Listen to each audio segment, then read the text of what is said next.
आप सभी बच्चों का बहुत बहुत स्वागत है। बच्चों, जैसा आपको मालूम है कि हमने ये PYQ एनालिसिस सीरीज आप सभी के हित को देखते हुए शुरू की है और आज एक बार फिर से एक शानदार सेट हमारे पास है। और आज जो हमारे पास शिफ्ट है वो है SSC CGL का, जो 18 सितंबर 2024 को शिफ्ट नंबर 3 का पेपर आयोजित हुआ।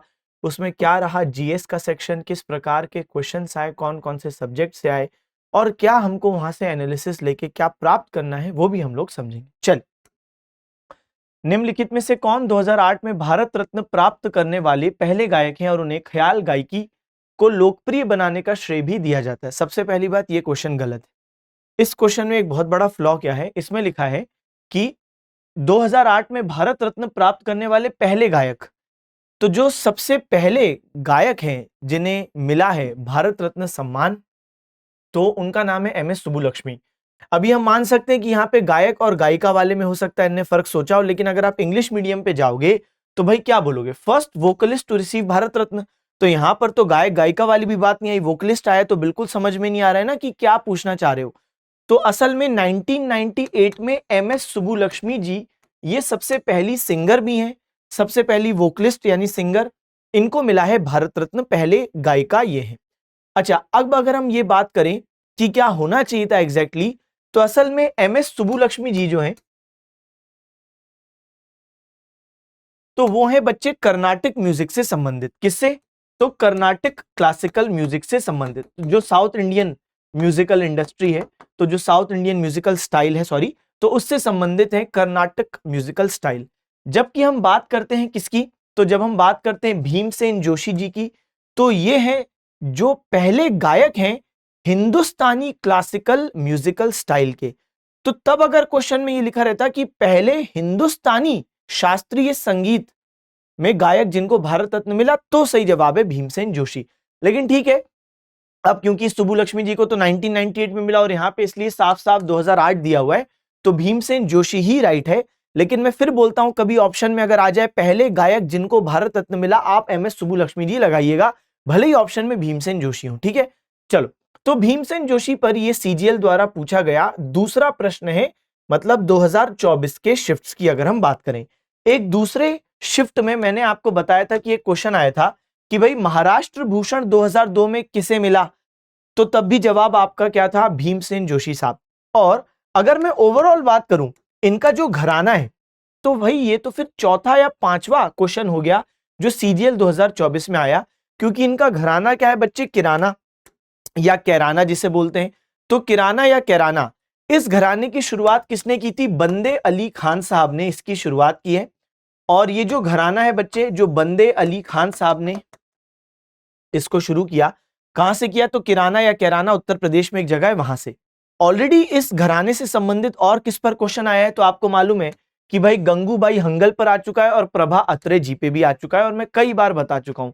तो 3 से 4 बार क्वेश्चन सोचो इस घराने पे, अकेले पे, इनके लोगों पे आ चुका है, तो ये कितना इंपॉर्टेंट घराना है SSC की नजर में। तो बंदे अली खान साहब ने इसको किराना या कैराना नाम के जो उत्तर प्रदेश में जगह है, तब इसको म्यूजिकल स्टाइल को शुरू किया और बाद में इनके ये सभी लोग शिष्य बने, फिर इनने और इनका नाम रोशन किया। चलो आगे बढ़ते हैं।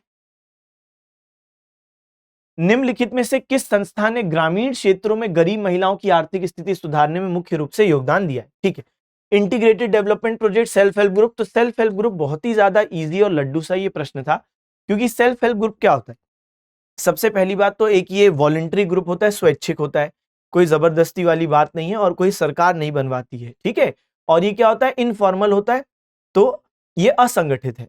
तो इनफॉर्मल है, एक असंगठित ये ग्रुप होता है।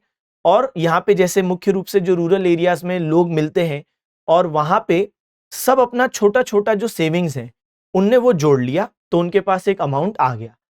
अब क्या है कि जैसे किसी व्यक्ति को कभी कोई लोन की जरूरत है, तो इनने बाकियों ने जो छोटा छोटा अपना अमाउंट जोड़ा है, इसके माध्यम से वो उस व्यक्ति की मदद कर सकते हैं, उसको लोन दे सकते हैं। तो इससे क्या होता है कि बिना कोलेटरल के आपको लोन मिल गया। अब यही व्यक्ति जिसको लोन मिला, अगर ये बैंक जाता तो कुछ गिरवी रखना पड़ता, और गिरवी रखने को कुछ है नहीं। ऐसी स्थिति में सेल्फ हेल्प ग्रुप्स बहुत अच्छा तरीका है फाइनेंशियल इंक्लूजन का और छोटा अमाउंट प्राप्त करने का, वो भी बिना किसी ज्यादा झंझट के, फॉर्मेलिटीज के। ठीक है, तो सेल्फ हेल्प ग्रुप। चलिए आगे बढ़ते हैं।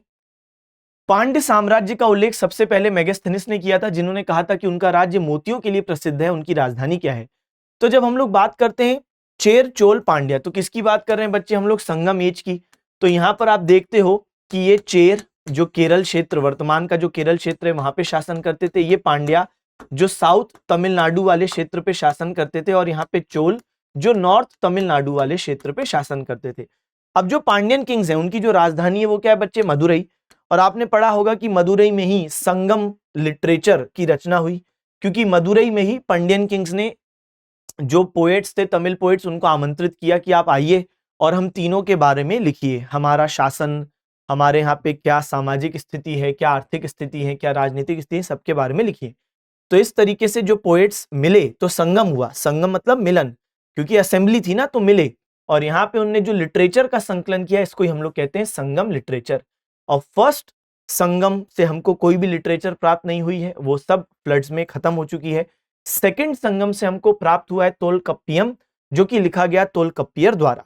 ये अर्लीस्ट तमिल ग्रामर टेक्स्ट है ना। तो यहाँ पे मैंने आपके लिए ये स्लाइड इसलिए डाल दी है। तो यहाँ पे तोलकप्पियम जो लिखा गया तोलकप्पियर द्वारा, तो ये earliest text on Tamil grammar है। चलो ये बात हो गई। आगे बात करें, भागीरथी और अलकनंदा नदियों का संगम कहाँ होता है? ये बहुत सिंपल क्वेश्चन है। देवप्रयाग में संगम होता है बच्चे, बहुत ही ज्यादा कॉमन रिपीटेड क्वेश्चन आप इसको बोलते हो। इनफैक्ट जो पंच प्रयाग है वहीं से क्वेश्चन ये बना है, और वहां से बहुत फ्रीक्वेंटली क्वेश्चन आते हैं। तो इस बार तो ठीक है, बहुत इजी वाला पंच प्रयाग में पूछ लिया, लेकिन अगर वो थोड़ा सा टफ बनाने जाते तो और थोड़ा सा कॉम्प्लिकेट कर देते, कोई दूसरी नदी पूछ लेते। क्योंकि जब हम बात करते हैं भागीरथी और अलकनंदा, ये जो ब्लू कलर में दिख रही है, तो भागीरथी और अलकनंदा तो ये देवप्रयाग में मिलती है और यहीं से गंगा का निर्माण होता है। तो ये तो गंगा का निर्माण सब पढ़ते हैं, लेकिन अगर थोड़ा सा वो टफ बनाना चाहते तो ये दूसरे जो प्रयाग है वहां से भी क्वेश्चन आ सकता था। जैसे जब धौली गंगा अलकनंदा में मिल रही है तो विष्णु प्रयाग ये जगह है, ठीक है, जहां पे ये मिलन हो रहा है।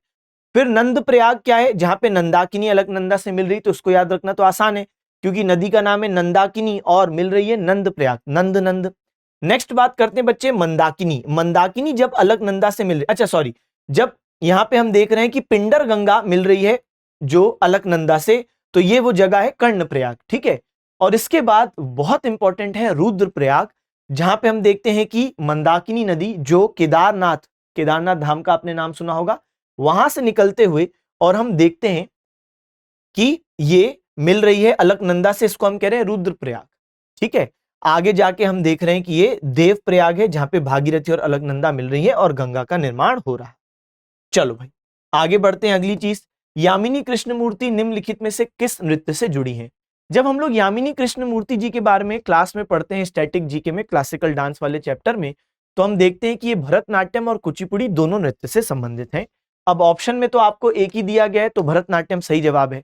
अब ये बहुत ज्यादा महत्वपूर्ण इसलिए हो जाती हैं बच्चे, क्योंकि इनका पिछले साल निधन हो गया है, तो इसलिए करंट अफेयर्स के दृष्टिकोण से भी ये बहुत ज्यादा इंपॉर्टेंट हो जाती हैं। यामिनी कृष्णमूर्ति जी, आइए, तो इनकी जो मृत्यु हुई है 3 अगस्त 2024 को हुई, ठीक है, ओके।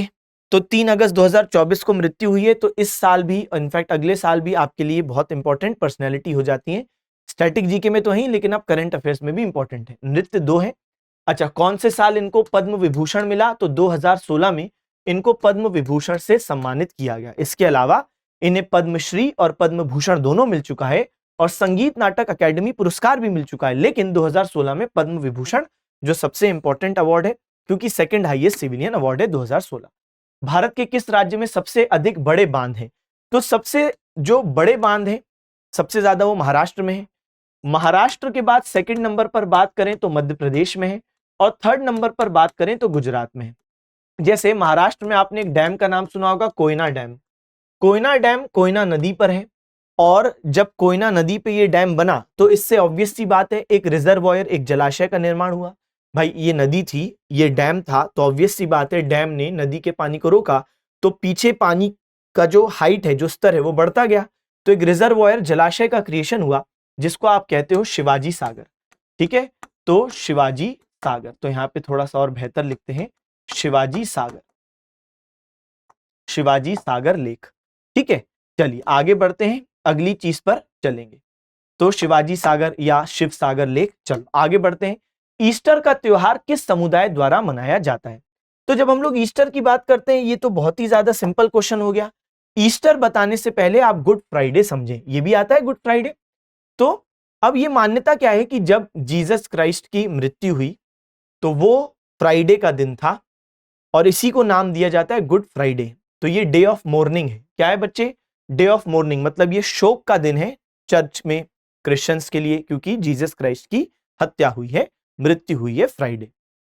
अच्छा, अब इनको फिर दफना दिया जाता है और फिर जब इनको दफना दिया जाता है तो 3 दिन बाद यानी संडे वाले दिन ये मान्यता है कि जीसस क्राइस्ट को जहां दफनाया गया और बाहर फिर बड़ा सा पत्थर रख दिया गया, लेकिन वो पत्थर किसी तरीके से हटा, जीसस क्राइस्ट उससे बाहर आए और इस प्रकार ये मान्यता बनी कि भाई गॉड ने जीसस क्राइस्ट को जीवित कर दिया। तो ईस्टर क्या है? रिसरेक्शन का दिन। रिसरेक्शन मतलब कि जी उठने का दिन, कि वो वापस जी उठे और फिर उन्हें कई लोगों ने देखा। तो कुल मिला के ये है ईस्टर और ये क्रिश्चियंस का फेस्टिवल है। चलिए अगली चीज पर आते हैं। तो जो साइंस के क्वेश्चन है वो साइंस के एक्सपर्ट फैकल्टी डील करेंगे। भोजन, कार्य और उत्पादकता का नारा किस पंचवर्षीय योजना में इस्तेमाल किया गया है? 5 ईयर प्लान्स पर बहुत सारे क्वेश्चंस हमको देखने को मिलते हैं। इसका जवाब क्या है बच्चे? 7th 5 year plan. जो 7th 5 ईयर प्लान है, तो इस समय हम देखते हैं कि राजीव गांधी जी की सरकार थी, ठीक है। अच्छा, 5 ईयर प्लान्स में फर्स्ट 5 ईयर प्लान पर एक बहुत ही ज्यादा घिसा पिटा क्वेश्चन है कि भाई कौन से मॉडल पर बेस्ड है? तो हेरड डॉमर मॉडल। फिर सेकंड 5 ईयर प्लान पर एक क्वेश्चन आता है, कौन सा मॉडल है? महालनोबिस मॉडल। ठीक है सर, ये भी बात हमको पता चल गई। अच्छा, फिर हम देखते हैं 4th 5 ईयर प्लान जो है, तो यहां पे हम देखते हैं कि ड्रॉट प्रोन एरिया प्रोग्राम शुरू किया गया था। ड्रॉट प्रोन एरिया प्रोग्राम कि जो ड्रॉट प्रोन एरियाज हैं वहां पे ड्रॉट खत्म करें, एम्प्लॉयमेंट अपॉर्चुनिटीज आए, है ना, रोजगार मिले। 5th 5 ईयर प्लान, गरीबी हटाओ। तो 5th 5 ईयर प्लान पे क्वेश्चन आता है कि गरीबी हटाओ कहां पे था नारा? तो ये 5th 5 ईयर प्लान में था, ठीक है। उसकी योजना 5th 5 ईयर प्लान में थी। और 7th 5 ईयर प्लान 1985 से 1990, तो यही है जब हमने बात की कि भाई राजीव गांधी जी इस टाइम पे प्रधानमंत्री हैं और यहाँ पे जो नारा था वो क्या था? तो हमने बोल दिया वो नारा है भोजन, कार्य और उत्पादकता। भोजन से क्या मतलब है कि एग्रीकल्चरल प्रोडक्शन बढ़ाना है, ठीक है। नेक्स्ट क्या है बच्चे? नेक्स्ट है वर्क, तो एम्प्लॉयमेंट अपॉर्चुनिटी जनरेट करनी है, रोजगार के अवसर जनरेट करने। प्रोडक्टिविटी आपकी यहाँ पे कृषि और इंडस्ट्रीज, उद्योग दोनों से संबंधित है। एग्रीकल्चरल प्रोडक्टिविटी भी बढ़ानी है और इंडस्ट्रियल प्रोडक्टिविटी भी बढ़ानी है। 7th 5 year plan. निम्नलिखित में से किस अधिनियम ने द्वैध शासन व्यवस्था को समाप्त करके प्रांतीय स्वायत्तता की शुरुआत की? Which of the following acts introduced provincial autonomy by discontinuing the application of diarchy? जब हम लोग बात करते हैं गवर्नमेंट ऑफ इंडिया एक्ट 1919, जिसे मॉन्टेग्यू चेम्सफोर्ड रिफॉर्म्स भी कहा जाता है, तो यहां पर हम देखते हैं कि राज्यों में डायरकी या द्वैध शासन इंट्रोड्यूस किया गया था। अब ये जो डायरकी या द्वैध शासन है स्टेट्स में या प्रोविंसेस में जो इंट्रोड्यूस किया गया, उसका क्या मतलब है? तो 2 प्रकार के सब्जेक्ट आए, एक रिजर्व्ड, ठीक है, और एक ट्रांसफर्ड। रिजर्व्ड और ट्रांसफर्ड सब्जेक्ट। तो जो रिजर्व्ड सब्जेक्ट्स हैं बच्चे, वहां पे क्या था? रिजर्व्ड सब्जेक्ट्स में क्या था? तो रिजर्व्ड सब्जेक्ट्स में हम देखते हैं इंपॉर्टेंट सब्जेक्ट्स ब्रिटिशों ने अपने पास रखे, जो ब्रिटिश गवर्नर और उनका जो काउंसिल था। जैसे रिजर्व्ड सब्जेक्ट्स में शामिल किया गया आपका लैंड, ठीक है, law and order, law and order यहां पे शामिल था, फाइनेंस यहां पे शामिल था, ठीक है। तो ये सारी चीजें यहां पे मौजूद है। लैंड रेवेन्यू, ठीक है, यहां पे लैंड में लैंड रेवेन्यू यही लिख देता हूं। फिर जब हम ट्रांसफर्ड सब्जेक्ट्स की बात करते हैं, तो ऐसे जो कि इतने इंपॉर्टेंट डिपार्टमेंट्स नहीं है, सब्जेक्ट्स नहीं है, जैसे फॉर एग्जांपल एग्रीकल्चर, तो जो रिस्पॉन्सिबिलिटी वाले थे वो इंडियन मिनिस्टर्स को दे दिए गए, ठीक है। Agriculture, health, education, local governance वगैरह वगैरह। लेकिन ठीक है, एटलीस्ट कुछ तो दिया गया। लेकिन हाँ, लेस इंपॉर्टेंट वाले हमको दिए गए। लेकिन गवर्नमेंट ऑफ इंडिया एक्ट 1935 में फिर ये डायरकी स्टेट से खत्म कर दिया गया, जो क्वेश्चन पूछता है, ठीक है। आओ, 14 अक्टूबर 2021 तक कौन सा भारतीय फुटबॉलर पेले के 77 अंतरराष्ट्रीय गोल को तोड़ने के लिए चर्चा में था? अब जब हम पेले साहब की बात करते हैं, ब्राजील के बहुत ही आइकॉनिक लेजेंडरी फुटबॉल प्लेयर, और उनने 77 गोल किए थे अपनी टीम के लिए, है ना। अच्छा, उनका रिकॉर्ड तोड़ दिया सुनील छेत्री साहब ने साल 2021 में, जब उन्होंने ऑब्वियस सी बात है 77 से ज्यादा गोल किए, ठीक है। तो ये 2021 में जो मैच था, तो हम देखते हैं कि मालदीव्स के अगेंस्ट ये मैच था और SAFF चैंपियनशिप चल रही थी, उसमें ये रिकॉर्ड टूटा। लेकिन अभी मैं अगर आपको करंट सिचुएशन बताऊं, आज की बात बताऊं, तो आज सुनील छेत्री साहब ने उससे भी कई ज्यादा, यानी जो टोटल गोल्स का उनका नंबर चल रहा है 95, और अभी उनसे ऊपर कितने और प्लेयर हैं? 3 प्लेयर हैं जिनका इंटरनेशनली उनसे भी ज्यादा स्कोर उनने किया हुआ है। एक है क्रिस्टियानो रोनाल्डो, तो 138 गोल्स। लेकिन अब आप ये देखो कि भाई इनकी अपीयरेंसेस भी कितने ज्यादा हैं। फिर लायनल मेसी अर्जेंटीना, तो इनको भी आप जानते हो, रोनाल्डो जी को भी जानते हो, तो 112 गोल, ठीक है। और अपीयरेंसेस देखो कितनी अच्छी है, 193। हाँ, यहाँ पे जो अली दई है ईरान के, उनका गोल्स और उनका अपीयरेंसेस, तो भाई ये तो सबसे अच्छा इनने भी काम किया अली दई ने। लेकिन फिर सुनील छेत्री साहब का भी बहुत ही शानदार प्रदर्शन, 155 अपीयरेंसेस में 95 गोल्स।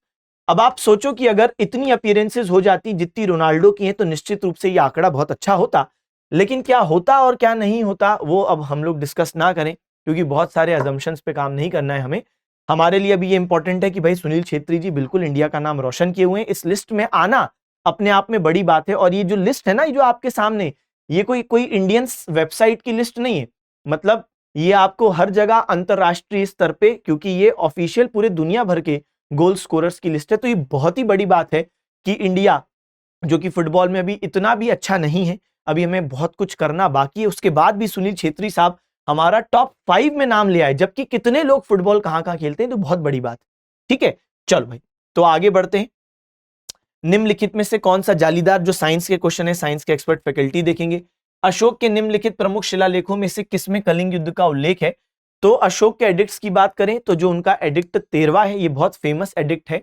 और यहाँ पे हम नोटिस करते हैं कि अशोक का जो एडिक्ट 13 है, यहाँ पे अशोक ने कलिंग युद्ध की जानकारी यहाँ पे बताई गई है। फिर जो नरसंहार हुआ, उसके बाद जो अशोक को रिमोर्स, जो उसको दुख हुआ, उसके बाद जो धम्म उनने अपनाया, कोड ऑफ कॉन्डक्ट, और पीस लविंग हो गए, वो सारी चीजें यहाँ पे मौजूद है। ठीक है, 13th में। फिर बात करें अशोक की, तो 273 ईसा पूर्व में अशोक राजा बनते हैं, लेकिन अपने भाइयों से युद्ध चलता रहता है, इसलिए 4 साल तक युद्ध ही चल रहा है। 269 ईसा पूर्व में उनका राज्य अभिषेक होता है, यानी कोरोनेशन होता है, ताजपोशी होती है। ठीक है, फिर हम देखते हैं कि कलिंग युद्ध कब हुआ। 261 ईसा पूर्व में ये कलिंग का वॉर हुआ। ठीक है, अपने बेटे महेंद्र और बेटी संघमित्रा को, इसके इवेंट के बाद जब बौद्ध धर्म अपना लिया था, तो बेटे और बेटी को श्रीलंका भेजा बौद्ध धर्म के प्रचार प्रसार के लिए। चलो आगे बढ़े। इनमें से कौन राष्ट्रीय मानवाधिकार आयोग का सदस्य नहीं है? ये क्वेश्चन महा इजी क्वेश्चन था, क्योंकि यहाँ पे एक ऑप्शन दिया था डिस्ट्रिक्ट मजिस्ट्रेट। बच्चे, मतलब ये तो ऐसे ही बन जाना चाहिए था, देखते से ही खुश हो जाना चाहिए था।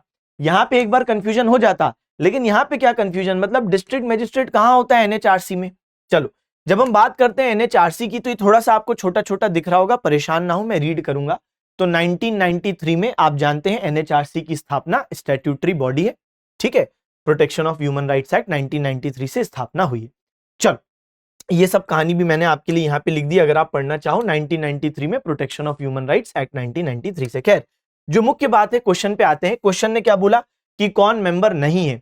तो भाई जाहिर सी बात है, 3 लोग मेंबर हैं। क्या former chief justice supreme court के हो सकते हैं मेंबर? बिल्कुल।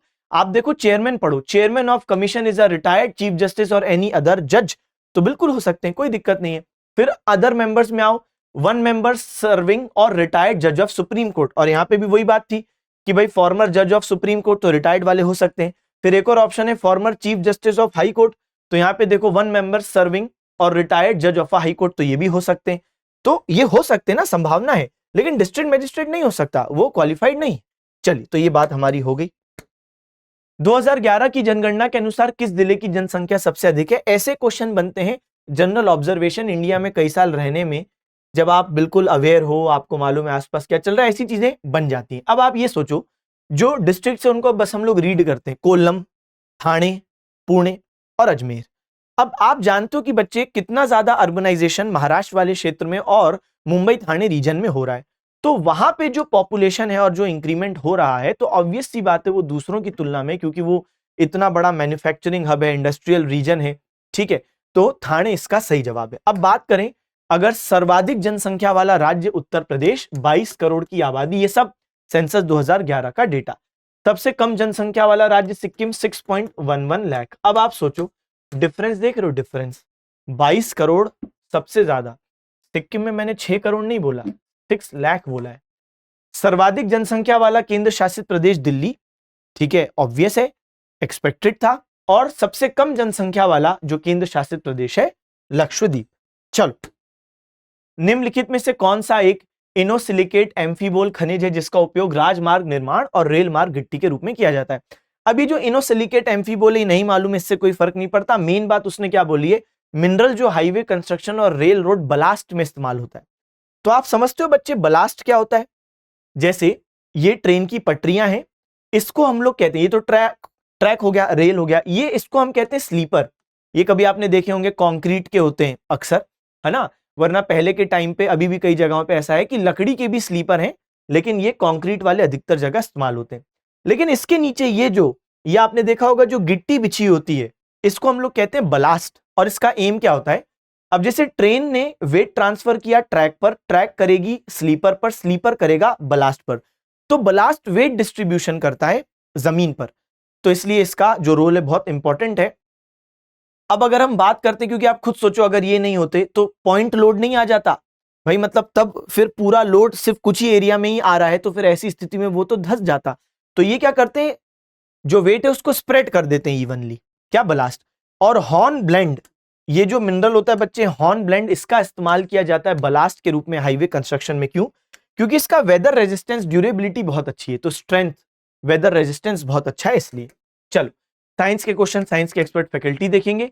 तो खेलो इंडिया यूनिवर्सिटी गेम्स के तीसरे संस्करण की मेजबानी किस राज्य ने की है? खेलो इंडिया यूनिवर्सिटी गेम्स का सीजीएल में 2024 में ये दूसरा क्वेश्चन है।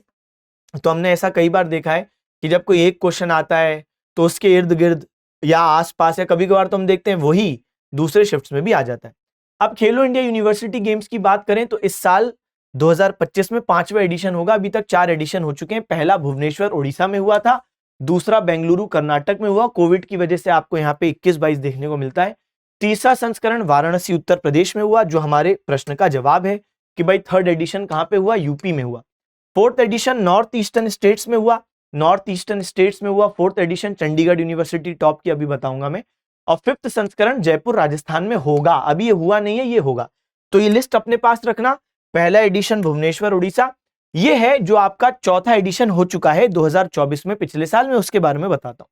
चंडीगढ़ यूनिवर्सिटी टॉप की नॉर्थ ईस्टर्न स्टेट्स में हुआ था, मैस्कट थी अष्टलक्ष्मी, जो कि एक बटरफ्लाई, अष्टलक्ष्मी क्या है, बटरफ्लाई, ठीक है भाई, तो इसको रिप्रेजेंट करता है अष्टलक्ष्मी बटरफ्लाई, ठीक। और फिर अगला वाला होगा जयपुर राजस्थान। तो साइंस के क्वेश्चन, साइंस के एक्सपर्ट फैकल्टी डील करेंगे। आइए, 1989 में किस समिति ने स्थानीय सरकारी निकायों के लिए संवैधानिक मान्यता की सिफारिश की? विच committee recommended constitutional recognition for the local government bodies in 1989? सही जवाब है पीके थुंगन समिति। अब देखो यहाँ पे ये क्वेश्चन टफ नहीं है, अगर आपने समिति का नाम नहीं भी सुना था तो भी क्वेश्चन बनता। देखो, बलवंत राय कमिटी सब पढ़ते हैं, 1957, ठीक है, इन्होंने रिकमेंड किया था ना 3 टियर पंचायत सिस्टम। अच्छा, अशोक मेहता कमिटी 1977, इनने 2 टियर पंचायती सिस्टम बोला था। कॉन्स्टिट्यूशनल रिकॉग्निशन की इनने भी बात की थी पंचायत को, लेकिन ये 1977 की। तो अगर आपको ईयर मालूम है आप वहां से भी एलिमिनेट कर देते, क्योंकि 1989 में पीके थंगोन कमिटी है, तो इनने ही बोला है कि कॉन्स्टिट्यूशनल रिकॉग्निशन पंचायत को मिलना चाहिए, ठीक है। यहां पे इनकी जो समिति थी, पहले हम उस पर बात करें तो इसकी अपॉइंटमेंट 1988 में हुई, और फिर इनने 1989 में अपने जो रिकमेंडेशंस थे वो सबमिट किए और कॉन्स्टिट्यूशनल रिकॉग्निशन देने की बात कही। आगे जाके वो मिला भी, है ना, तो इसमें कोई डाउट नहीं है। 73rd कॉन्स्टिट्यूशनल अमेंडमेंट एक्ट 1992, इसने क्या इंसर्ट कर दिया बच्चे, पार्ट 9। और फिर हम लोग क्या बात करते हैं कि जो पार्ट 9 के अलावा शेड्यूल 11, तो पार्ट 9 और शेड्यूल 11, ठीक है। चल, तो हम लोग आते हैं अगली चीज पे। अब निम्नलिखित में से कौन सा सिख सुधार आंदोलन 1873 में अमृतसर में शुरू हुआ था? जब हम लोग बात करते हैं सोशियो रिलीजियस रिफॉर्म मूवमेंट्स की, तो निश्चित रूप से एक ये टफ क्वेश्चन की कैटेगरी में डालना चाहिए, क्योंकि देखो ये बात तो सही है कि ये बुक्स में मौजूद है, लेकिन ये भी बात सही है कि ट्रेडिशनली पूछे जाने वाला सोशियो रिफॉर्म मूवमेंट नहीं है। ट्रेडिशनली जो पूछे जाने वाले सोशियो रिफॉर्म मूवमेंट्स हैं वो तो बहुत सारे, राजा राम मोहन रॉय, ईश्वर चंद्र विद्यासागर, स्वामी विवेकानंद, स्वामी दयानंद सरस्वती, थियोसॉफिकल सोसाइटी, फिर सर सैयद अहमद खान का अलीगढ़ मूवमेंट वगैरह वगैरह, बहुत सारे हैं। लेकिन ट्रेडिशनली ये नहीं पूछा जाता सिंह सभा, इसलिए मैं इसको मॉडरेट टू टफ में डाल रहा हूं, क्योंकि बच्चे अक्सर इसको स्किप करते हैं। तो जो सिंह सभा मूवमेंट है 1873 का ये क्यों शुरू किया गया? तो इसके पीछे कहानी ये है, असल में हम देखते हैं कि उस टाइम पे क्रिश्चियन मिशनरीज का कन्वर्जन चल रहा था, सिखों को कन्वर्ट करने के लिए क्रिश्चियनिटी में, और फिर हिंदूज में भी कुछ इसी प्रकार की चीजें चल रही थी। इनफैक्ट आर्य समाज की बात करें तो आर्य समाज क्रिटिसाइज भी उस टाइम पे सिख लोगों को कर रही थी कि भाई देखो ऐसा है कि आप लोग हिंदू प्रैक्टिसेस फॉलो करते हो, ठीक है, आप लोग वैसे भी ट्रेडिशनली हिंदूज रहे हो, तो आप हिंदू धर्म में ही आ जाओ। तो कन्वर्जन बोथ साइड चल रहा था, और साथ साथ कई सारे सिख लोगों में भी कंफ्यूजन डेवलप होने लगा कि हाँ क्या ये बात सही है, क्या हम भी हिंदूज ही हैं और हम लोग हिंदू प्रैक्टिसेस ही बहुत सारे अपनाते हैं, तो क्या सिख धर्म में कुछ अलग है कि नहीं है। ऐसी स्थिति में जो सिंह सभा मूवमेंट है वहां पे कई सारे सिख लोगों ने मोर्चा संभाला कि नहीं भाई, जो ओरिजिनल गुरु ग्रंथ साहिब की टीचिंग्स हैं, ओरिजिनल गुरुओं की टीचिंग्स हैं, उनको सिख लोगों को बताना पड़ेगा, वापस एजुकेट करना पड़ेगा ओरिजिनल टीचिंग से, और हम हिंदू क्रिश्चियन नहीं है, हमको कन्वर्ट नहीं होना। तो इस तरीके की ये मूवमेंट थी, एजुकेशन के माध्यम से और साथ साथ ओरिजिनल टीचिंग्स के माध्यम से सिखों को ये बताना कि विश्वास रखो आप सिख धर्म पे, आप सिख हो और ओरिजिनल टीचिंग्स पे विश्वास रखो। प्यूरिटी सिखों में वापस से प्यूरिफिकेशन लाने का प्रयास था, ठीक है, तो ये पूरी चीज थी। आओ, संगीत के क्षेत्र में हरिवर सनम पुरस्कार किस राज्य सरकार द्वारा दिया जाता है?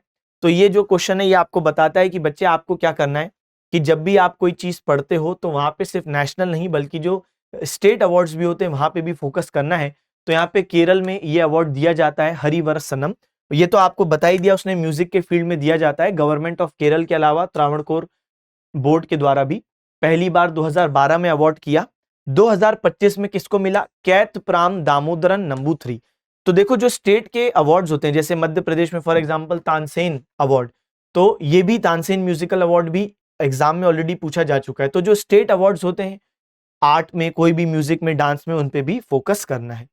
केंद्र सरकार ने राष्ट्रीय हवाई खेल नीति किस वर्ष शुरू की? ये आपका करंट अफेयर से संबंधित ज्यादा क्वेश्चन है क्योंकि 2022 में ये नीति आई थी, नेशनल एयर स्पोर्ट्स पॉलिसी। इसका उद्देश्य क्या था भाई? इसका उद्देश्य था कि जो एयर स्पोर्ट्स होते हैं जैसे फॉर एग्जांपल एरो मॉडलिंग या एरोबैटिक्स, या फिर बात करें ballooning, powered gliding, hand gliding, powered hang gliding, parachuting, sky diving, base jumping वगैरह वगैरह, तो उसके लिए इंडिया को कुछ समय में एक हब बनाना। तो देखो क्या बोला था इसने, इसमें ये बोला था कि making India is one of the top sports nation 2030 तक। तो ये 2022 की नीति है कि 2030 तक 8 सालों में हम इतना अच्छा कुछ कर लें।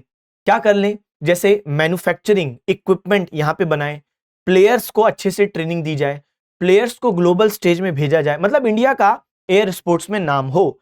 तो promoting design development manufacturing of air sports equipment in India, साथ साथ जो इंटरनेशनल बेस्ट प्रैक्टिसेस हैं, यानी कि जो दुनिया में अच्छी चीजें हो रही हैं किस दिशा में, एयर स्पोर्ट्स के इंफ्रास्ट्रक्चर डेवलपमेंट में, तो हमारे लोग सीखें यहाँ पे, फिर उसको करें, इक्विपमेंट डेवलप करें, ऑपरेशन, मेंटेनेंस, सेफ्टी के जो सारी चीजें हैं वो सारे इंटरनेशनल बेस्ट प्रैक्टिसेस भी हम लागू करें, ठीक है।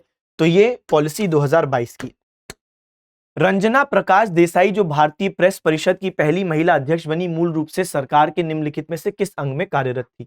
ये न्यायपालिका जुडिशरी में कार्यरत थी। तो बेसिकली सुप्रीम कोर्ट की रिटायर्ड जज है। ये अगेन आपका करंट अफेयर्स का क्वेश्चन है। सर करंट अफेयर्स का क्यों है? क्योंकि 2022 की न्यूज है कि पहली बार कोई महिला प्रेस काउंसिल ऑफ इंडिया की हेड बनी है। तो देखो प्रेस काउंसिल ऑफ इंडिया की पहली बार कोई महिला हेड बनी है तो जाहिर सी बात है, ये वैसे भी जब महिला कोई पहली बार कुछ बन रही है तो वो बहुत लाइमलाइट में, आयोग के लिए, भले ही एसएससी हो, यूपीएससी हो, पीएससी हो, तो ये लोग महिला संबंधी अगर कोई अच्छी चीजें हुई है तो वुमेन एम्पावरमेंट के दृष्टिकोण से एग्जाम में आती हैं। अच्छा, तो जस्टिस रंजना प्रकाश की बात करें तो बच्चे हम देखते हैं कि सुप्रीम कोर्ट में जज रह चुकी हैं, ठीक है। उससे पहले हम देखते हैं कि बॉम्बे हाई कोर्ट में भी ये जज रह चुकी हैं और फिर प्रेस काउंसिल ऑफ इंडिया में ये बन जाती हैं चेयरपर्सन, ठीक है। तो ये भी आपका करंट अफेयर से संबंधित क्वेश्चन था। तो कुल मिला के एनालिसिस में हमको पता चला कि करंट अफेयर्स 1.5 से 2 साल के हमको दिमाग में रखने हैं, क्योंकि 1.5 से 2 साल के करंट अफेयर्स इंपॉर्टेंट है। उससे पहले, उससे पुराना नहीं जाना है किसी भी स्थिति में, ठीक है, बिल्कुल सर। और बाकी जो हमारे सब्जेक्ट्स थे तो हमने देखा कि कुछ इजी, कुछ मॉडरेट स्तर के क्वेश्चन है।